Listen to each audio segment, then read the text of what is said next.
It is sometimes said that every pawn is a potential queen. It means that one should never look down on another for their lot in life, as fortunes can drastically change. But sometimes change is a terrible, all-consuming curse from which there is no escape. Bitterblack Island is a very dark and mysterious place. Over countless lifetimes it has called out to Arisen, drawn them to its shore, and then seen to it that they never leave. But these halls of the damned have another victim as well. The corrupt pawns. Players facing off against dragons will often find their pawns twisted, forced to turn on their masters. So it's understandable that so many can come across these corrupted myrmidons and not think twice about it. However, the corrupt pawns are not suffering the same affliction as those who are merely possessed. Though they would appear to have some characteristics in common, the truth is they are very different creatures. Let's take a look at how pawns can be twisted from their purpose and hopefully come to understand and appreciate just how lucky our own pawns really are. Let's take a look at what a possessed pawn is, as there are two particular varieties to examine. The first are the main and hired pawns of our Arisen. When faced with a dragon, whether lesser or great, they may find themselves grabbed by the beast. The pawn will be possessed and turn on the Arisen. When this happens, the Wormkin is exerting its own will over the Arisens. It can be restored by knocking the pawn unconscious or using an item to clear the status. The second kind are found in the Chamber of Lament, 3 pawns which must be taken out to summon the Ur-Dragon. Though we do not see their origins, and the fact they are 3 and they are hostile in service of a dragon suggests a similar or identical origin, the end result of an Arisen dying and leaving the pawns possessed. In both cases, the pawns are hostile because a will equal to or stronger than the Arisen's has been forcefully and purposefully exerted over them. It can be cured, and as long as it is, there are no lingering effects. On Bitterblack Island, however, the pawns are not possessed. They move and act of their own accord. They cannot be cured, only mercifully slain.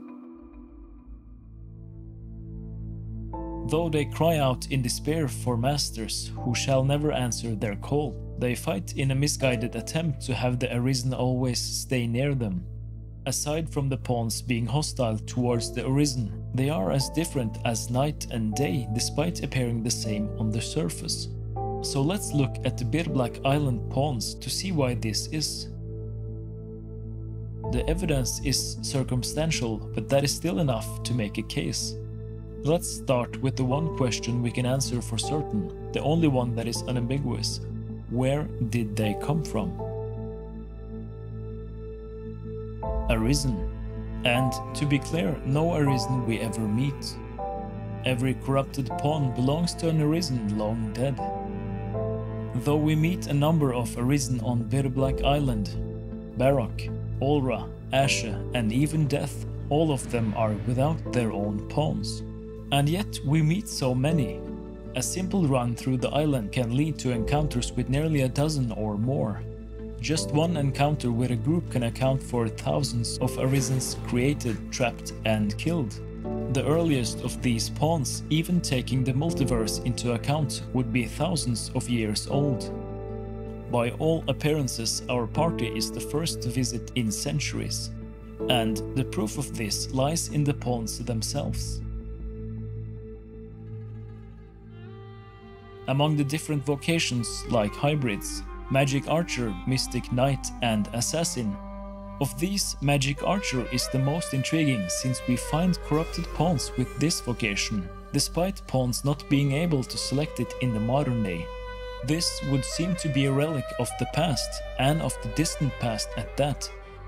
No mainland pawn we meet ever has a hybrid vocation, no matter how old or powerful. So this would appear to be a truly ancient case. So while some of these pawns may be centuries old at the youngest, some date back thousands, even tens of thousands of years. What does that kind of time on Bitterblack Island do to someone? To put it bluntly, the daemon is an extremely corrupting influence.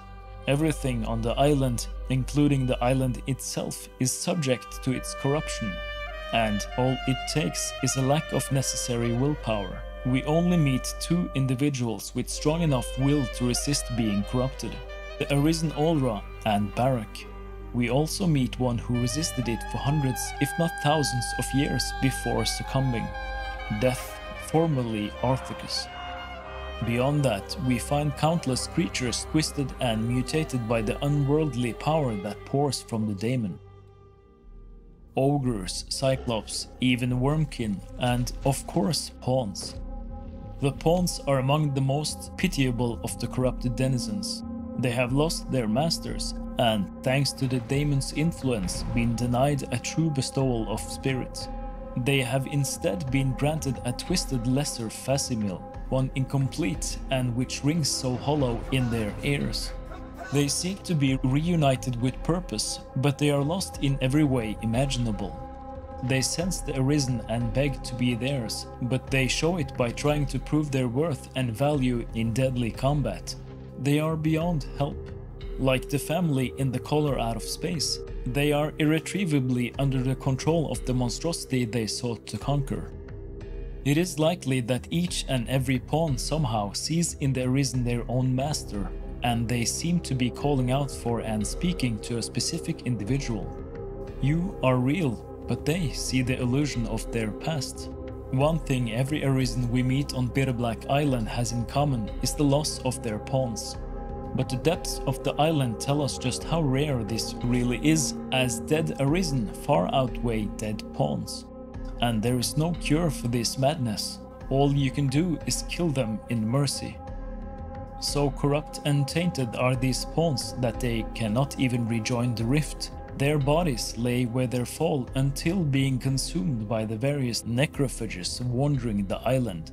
And in their deaths we find just how thoroughly different these pawns really are, as well as how old they may be.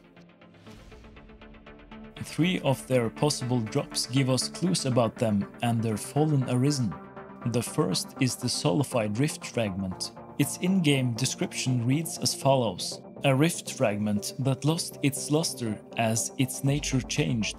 The corrupting influence of the daemon permeating the island itself is so strong that even the rift cannot resist it forever.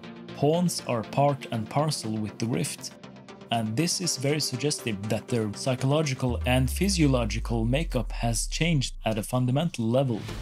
Their words and their actions are so disjointed from one another because they can no longer see the difference between them. To fight and kill is to reunite, and corruption aids corruption.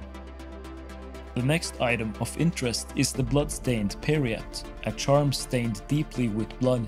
The Arisen we play as uses Periapts to augment their abilities and increase their rewards in combat. The ancient Arisen who commanded these pawns seem like to have done much the same, and we can tell they were hoarders because Periapts are quite light and so are often best kept on the Arisen to be used quickly as needed, unless one is that overburdened and must pass off whatever they can to their pawns. This suggests that many of their Arisen masters found a great deal of treasure in Bitterblack's depths. They weighed themselves down with so much that they lost mobility, and this is likely what led to their demise: greed in the face of mortal danger.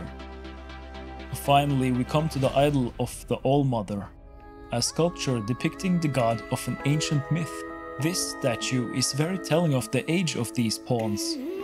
On Grancis there are 2 well-known religions, that of the faith who worship the Maker and the ancient near-forgotten religion worshipping the elemental gods. Missing from both of these is an All-Mother. This puts many of these pawns and any holding these idols at tens of thousands of years old at the very least. They are so ancient that the majority are likely to predate all but Daemon and the island itself. And they have been trapped in their own private mental hell for all that time, helpless to ward off the encroaching darkness tainting their very being. It is telling of the natures of Bitterblack Island and the daemon that none of these hundreds or thousands of Arisen were able to complete a bestowal of spirit. It really suggests that something of the nature of dimension the island exists in outright prevents it. As Arisen and Pawn travel, the Pawn will slowly take on more and more human traits, gaining the ability to think for themselves and make basic decisions with some difficulty. Once their Arisen dies, the bestowal completes, and the Pawn becomes human. This happened for exactly 0 of the dozens of hundreds of pawns we find on Bitterblack Island. And why? We know the fallen Arisen had strong wills. Many of them can still be encountered speaking their final observances into the minds of whoever passes near them. These Arisen were powerful, skilled, and strong of will to make it so far, and yet their pawns were left woefully incomplete. Bitterblack Island is a terrible place, and the daemon a horrific eldritch abomination.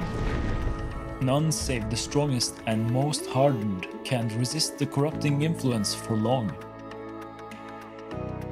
Once it takes hold, there is no escape but death. The corrupted pawns seek only an end to their yearning and suffering. There is no hope for them, no cure, except for the chance that in death they may find their masters once more. An island where killing is the kindest thing you can do for another. And no pawn becomes a queen when the king is fallen. Checkmate.